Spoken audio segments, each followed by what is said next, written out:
말씀을 드릴게요. 그런데 오늘 25장의 앞에 있는 부분은 예수님이 이 충성되고 지혜로운 종과 악한 종을 하실 때는 명확했죠. 구분되어 있어요. 쉽게 말해 이 사람 착한 사람, 이 사람 나쁜 사람 이렇게 이분법적으로 말씀하셨거든요. 근데 열처녀 비유와서는 처음부터 그렇게 구분하지 않으세요. 애매모호합니다. 우리가 어떻게 볼 수 있냐면 제가 이따 설명해 드리겠지만 이 열처녀 비유는 교회 공동체 안에 있는 사람들이 많아요. 그럼 얘는 뭐냐면 유대인과 기독교인들이 많아요. 확인이 안 해주는 거죠. 이렇게 볼 수 있는 거예요. 그러니까 이것을 예수님은 마지막 때에 구분해서 말씀하십니다. 그래서 그때에 천국은 마치 등을 들고 신랑을 맞으러 나갈 열처녀 같다. 우리가 이 뭐뭐 같다는 것은 마태가 잘 쓰는 표현을 말씀드렸죠. 그러니까 이것을 설명하고 싶은데 비슷한 것을 끌어다가 말씀하는 거예요. 이걸 염두에 두시고 이 열처녀가 누굴 기다리고 있죠? 신랑을 기다리고 있어요. 여기 교리를 우리를 좀 여기 적용시키세요. 접니다, 김 목사. 이스라엘은 사막 지역이 많기 때문에 낮에는 결혼식을 잘 하지 않습니다. 대부분 공식적으로 혼인은 해가 지고 밤부터 시작돼요. 그렇기 때문에 이 비유를 드실 때는 이 사람들이 제자들이 이 비유를 알아듣고 있어요. 우리는 낮에 거의 많이 하죠. 네. 우리는 상관없죠. 그러나 이 사람들은 낮에 뜨거워서 밤에 하기 때문에 그러면 어두운 밤에 결혼식을 하면 반드시 뭐가 필요하다? 등불이 필요해져. 그리고 또 이스라엘 결혼식에는 뭐가 필요하냐면 결혼 예복을 입는 것이 중요합니다. 그런데 이 결혼 예복을 누가 준비하냐면 내가 준비하는 게 아니라 부잣집 같은 경우는 부잣집에서 준비해요. 그럼 허름한 사람이 허름한 옷을 입고 들어가면 부잣집에서 미리 준비한 예복이 있기 때문에 그것을 입으면 돼요. 그래서 마태복음 22장에서 혼인잔치 어떤 사람이 초청을 받았죠. 그 사람이 들어갔다가 쫓김을 당했잖아요. 그럼 우리가 생각하기에는 가난해서 예복이 없지 않나 생각할 수 있죠. 그게 아니라 100% 그 집에서 예복을 준비한 거예요. 그러면 그 예복을 그 사람이 마다한 겁니다. 은혜는 우리가 구원의 길을 연 게 아니잖아요. 하나님이 십자가를 통해서 우리한테 여셨죠. 예복을 준비했단 말이에요. 혼인잔치는 누구나 들어갈 수 있는데 그 예복을 입는 것은 우리 몫이라는 거예요.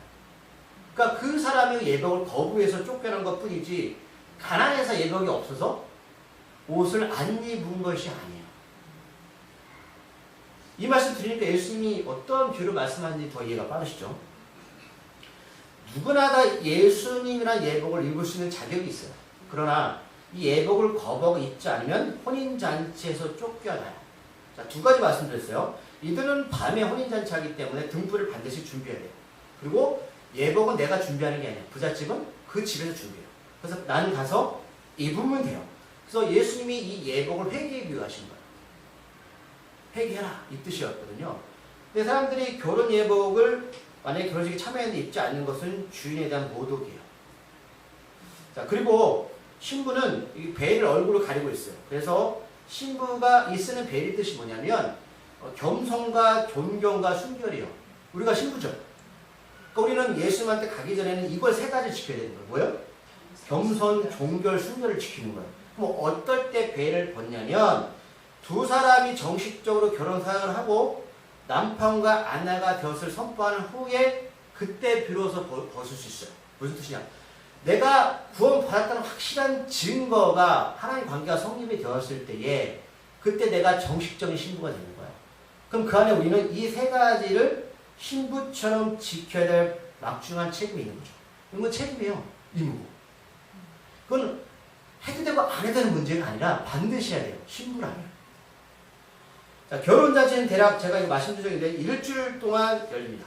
열리는데 자, 그렇다면 일주일 열리면서 왜 일주일 동안 열리냐면 그 손님들이 이 결혼식이 증인이 되는 거야.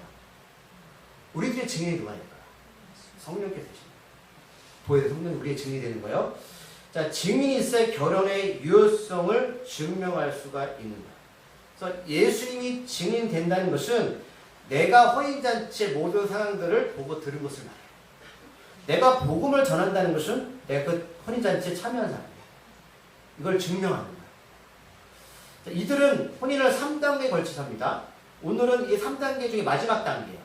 자, 첫 번째 단계가 뭐냐면 결혼을 약속하게 되는데 그러면 신랑 측에 있는 그 장인이 그러니까 신랑 아버지가 그 신부 아버지한테 뭘 주냐면 우리가 아는 대속물, 신부의 몸값을 지불하는 거. 그게 첫 번째. 근데 이렇다고 해서 결혼이 이루어진 게 아니에요. 우리가 대속물에 대해서 예수님을 통해서 구원받았죠. 이 땅에 살고 있죠. 몸값 우리를 사셨습니다. 두 번째는 약혼식입니다. 어떻게 하냐면 신랑과 신부가 공증 앞에서 결혼 사약하고 예물을 주고받습니다. 약혼을 했다는 것은 이제 법적인 책임이 따르는 거예요. 그러니까 우리가 예수님 믿고 구원받았다는 것은 어떻게 알아요? 공증이 필요하죠. 누구한테? 예수님 안 믿는 사람한테. 물론 여러분 우리가 그 사람의 차이가 있어요. 그걸로 여러분 말씀드린 게 혼인이 취소되는 게 아니에요. 법적인 책임이 따른다는 것은 명백하게 혼인을 취소해야 될 법적 근거가 있어야 된다는 소리죠. 우리가 예수 믿었어요. 구원받았어요. 근데 우리가 살아가면서 법으로 테두리 벗어나지 않으면 돼요. 하나님 보실 때 성령 회방죄에 벗어나지 않으면 구원받습니다. 그러나 법적인 명백한 문제가 있으면 여러분 이 혼인은 깨지는 거야. 잘 아시겠지만 예수님의 육적인 엄마 마리아가 임신했죠. 그렇죠? 원래 가늠하면 돌 맞아 죽어야 되잖아요. 요셉이 그것을 알고 하지 않고 가만히 가서 이거를 파괴하려고 했죠. 법적으로 물을 수 있어요. 이 얘기하는 거야. 그러니까 지금 요셉과 마리아는 정식으로 결혼한 게 아니라 지금 2단계까지는 간 건데 1년 동안 유예기를 둔단 말이죠. 그러니까 마지막 단계까지 가야 되는데 이루어지지 않았단 말이에요. 근데 그걸 요셉이 참은 거예요. 그때 천사가 나타납니다. 하나님의 계획은 놀랍지 않아요? 왜 하나님은 왜 참고 계시다가 마지막에 요셉이 결단을 떠줬을까? 두고 보신 거죠. 자, 두 번째 이렇게 마지막 단계 오늘 혼인잔치입니다. 오늘 비운이 마지막 단계죠. 신부의 몸값을 지불했고 서로가 혼인까지 했습니다. 그래서 이제는 결혼식만 하면 돼요. 이제 마지막 세 번째 결혼식만 올리면 돼요. 우리들도 예수를 통해서 신부가 되었습니다. 그런데 최종적으로 하나님 나라에 입성하려면 영원한 혼인잔치가 맞춰져야 되는데 그것은 주님이 재림하시든가 우리 하나님 나라 들어가면 돼요. 근데 말씀드렸죠. 오늘 본문에서 신랑을 기다리는 사람은 신부가 아니라 처녀입니다. 처녀 역할이 뭐냐면 이 신랑이 오면 신부한테 가이드 역할을 하는 거예요. 만약에 처녀가 이 신랑을 제대로 인도하지 못하면 신부한테 데려갈 수가 없어요. 그러니까 이 신부는 굉장히 중요한 역할을 하는 거죠. 이 처녀들은. 그렇죠? 자, 그런데 왜 10명일까? 라는 거죠.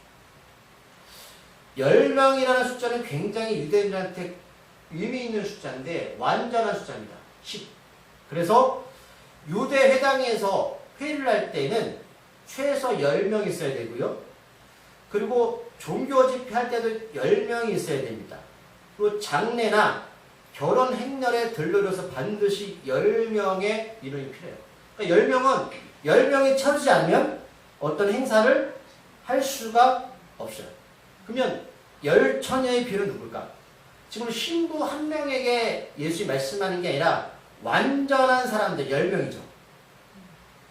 예수를 믿고 있는 모든 사람들 말입니다. 그래서 앞에는 분명하게 지혜로운 자, 그 다음에 악한 종을 명확하게 나눴다면 오늘 이 25장의 10처녀의 비유는 명확하게 구분하지 않고 예수를 믿는 모든 사람들이 교회 공동체에 들어왔습니다. 라고 지금 시작합니다. 이들이 지금 누굴 기다린다?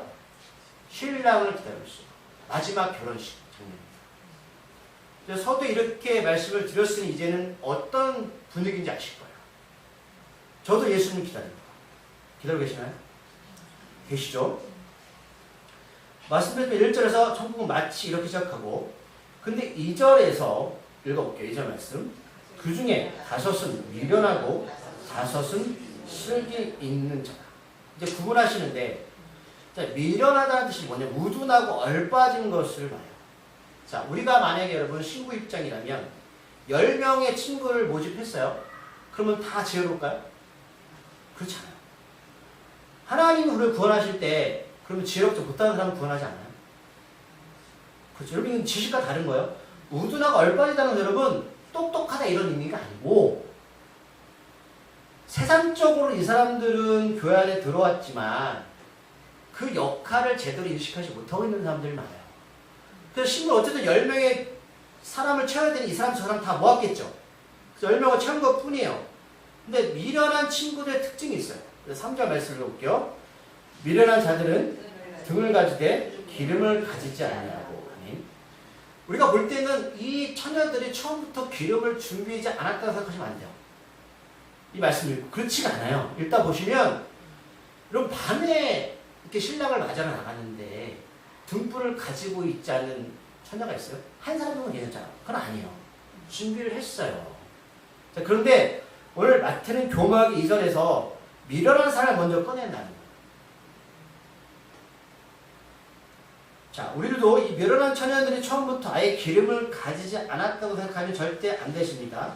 왜냐하면 당시에 유대인들은 등불에 기름을 담는 용기가 작았어요. 그러면 멀리서 오는 신랑이 있어요. 그러면 상식적이라면 여러분 어떻게 하시겠어요? 만약에 기름을 담고 있는 등잔이 작아요. 그럼 어떻게 하는 게 맞죠? 그렇죠. 그래서 대부분 여분의 기름통을 준비합니다. 대부분 그래요. 당연하죠. 이게 얼마 안 되잖아요. 따라서 이 미련한 자들은 처음부터 기름을 준비 못한 것이 아니라 충분한 기름을 준비하지 못한 것뿐이에요. 이게 앞에 오는 악한 종과 비슷한 게 뭐냐면 주인이 더디오리라. 신랑이 더디올 것을 생각하지 못한 것이다.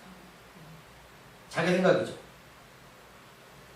그래서 이 처녀들은 계속해서 꺼지지 않고 불을 밝힐 수 있는 기름을 준비해야 돼요. 여기서 더 깊게 들어가면 3절에 등을 가지다라는 표현이 있죠. 원에 보면 등을 가진다는 것은 정렬시키다는 뜻인데 옛날에 촛불 켜보셨어요?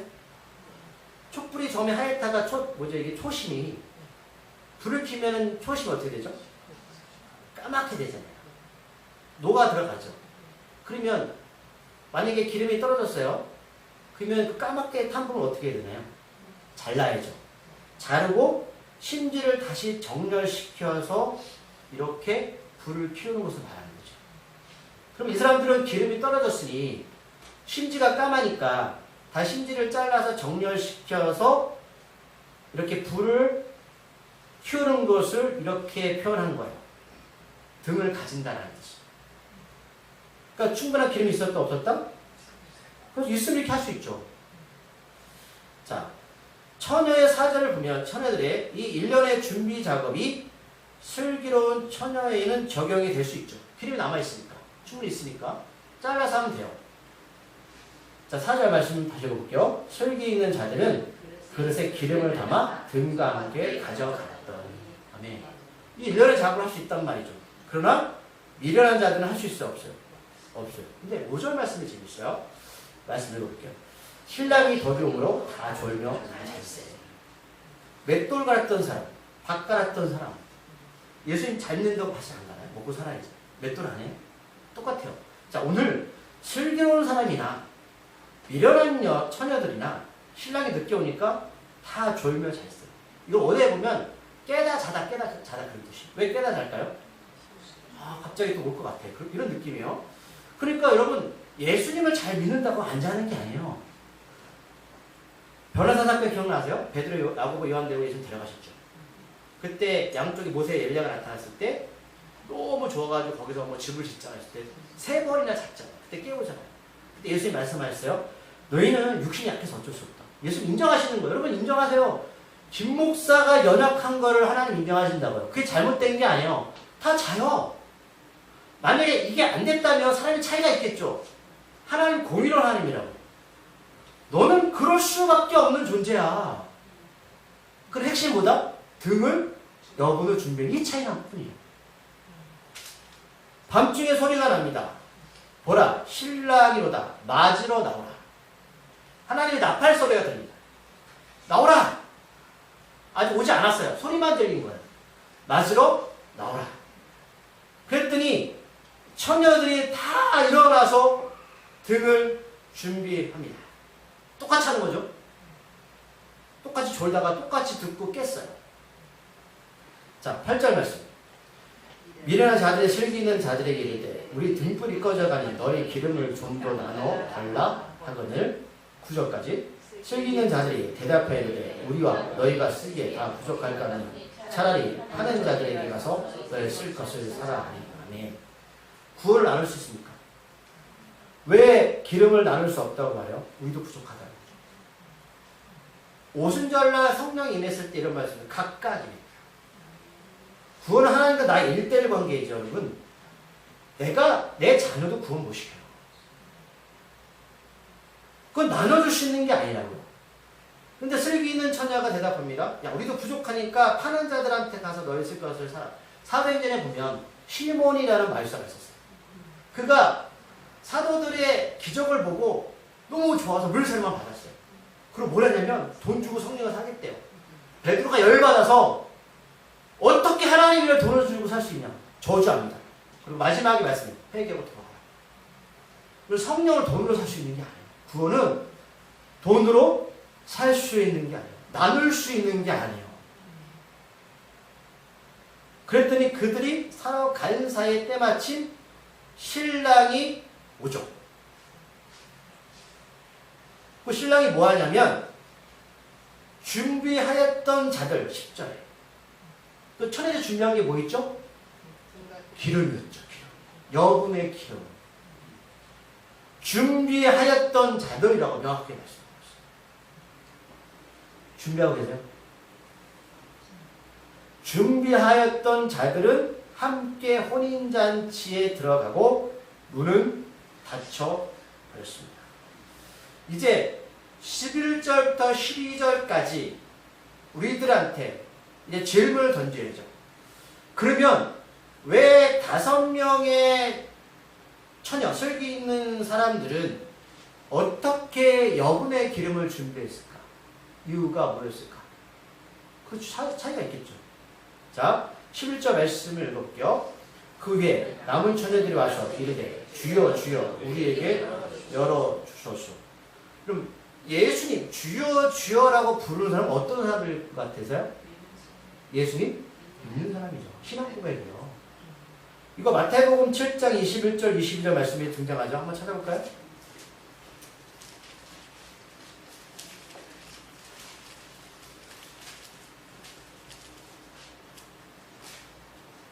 읽어보겠습니다. 시작. 나더러 주여 주여 하는 자마다 다 천국에 들어갈 것이 아니요 다만 하늘에 계신 내 아버지의 뜻대로 행하는 자야 들어가라. 그날에 많은 사람이 나더러 이르되 주여 주여 우리가 주의 이름으로 선지자 노릇하며 주의 이름으로 기적을 쫓아내며 주의 이름으로 많은 권능을 행하지 아니하였을까 하니 아멘. 보세요. 자, 22절에서 이 사람들이 어떻게 병 고쳤죠? 귀신 쫓았죠?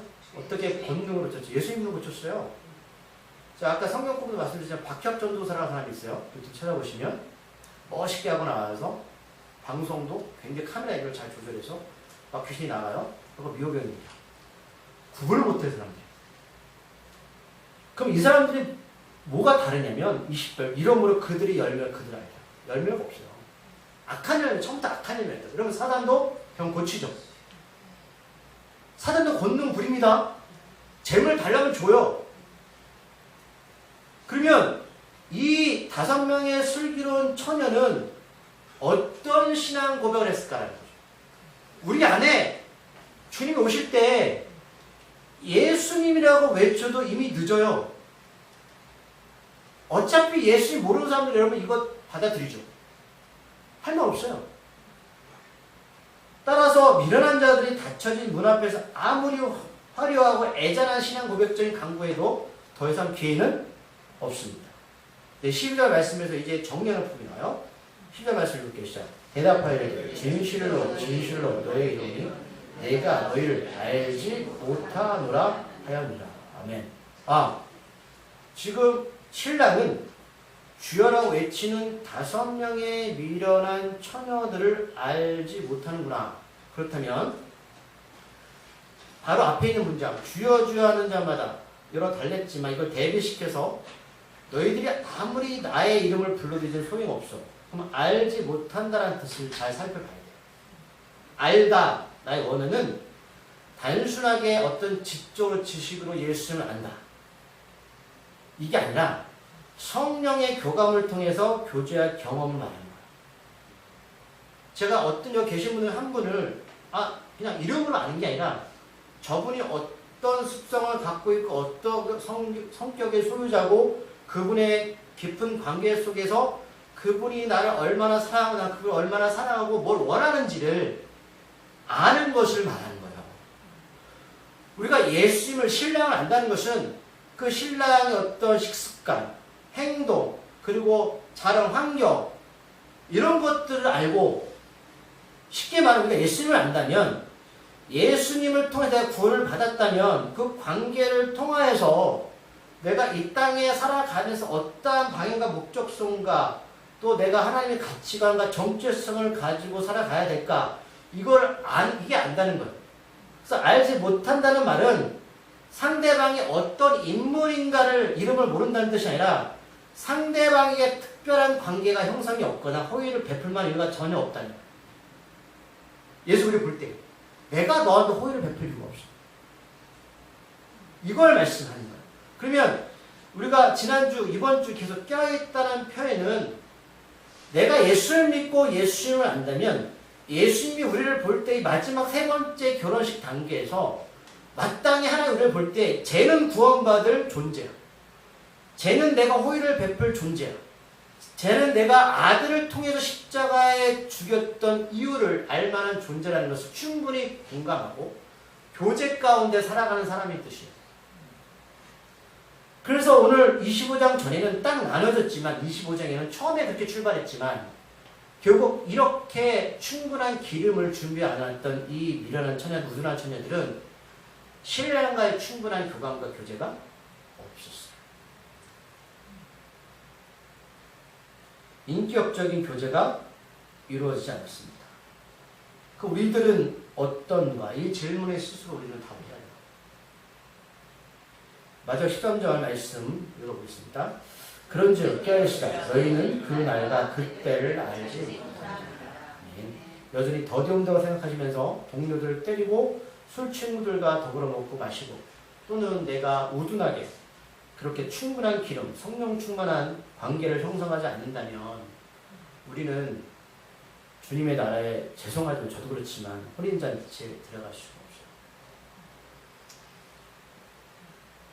한국교회가 지금까지 마찬가지지만 신학적 부재나 또는 목사 욕심으로 교우들한테 은혜만 강조했지 하나님의 심판과 징벌과 하나님의 명확한 뜻을 전하지 않았어요. 그래서 열심히 여기에만 초점을 맞춰서 그 열심이 무슨 열심입니까? 나의 일인가? 하나님 주신 은혜인가? 나는 구분도 하지 못한 죄 우리가 살아왔습니다. 여러분 이 말씀을 통하여서 깨어있으시길 바랍니다. 네.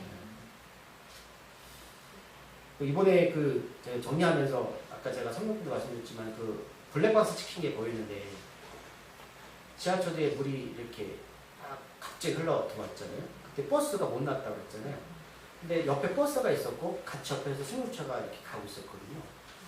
근데 그 승용차가 물이 들어온 걸 알고 차를 돌렸어요. 돌려서 역정을 나가면서 소리 질렀습니다. 들어오지 마시라고. 근데 버스는 그대로 가고 있었고 그러면서 차들이 내려오더라고요. 그러니까 이분은 직감한 거예요. 그 껴있는 거잖아요. 이분은 만약에 갔으면 죽었어요. 저는 그건 보면서 어떻게 그런 판단력이 났을까라는 생각했는데 우리가 껴있지 않아요, 여러분. 결국 그렇게 될 수도 있어요. 자, 예수님 잘 믿으시기 바랍니다. 기도하시겠습니다.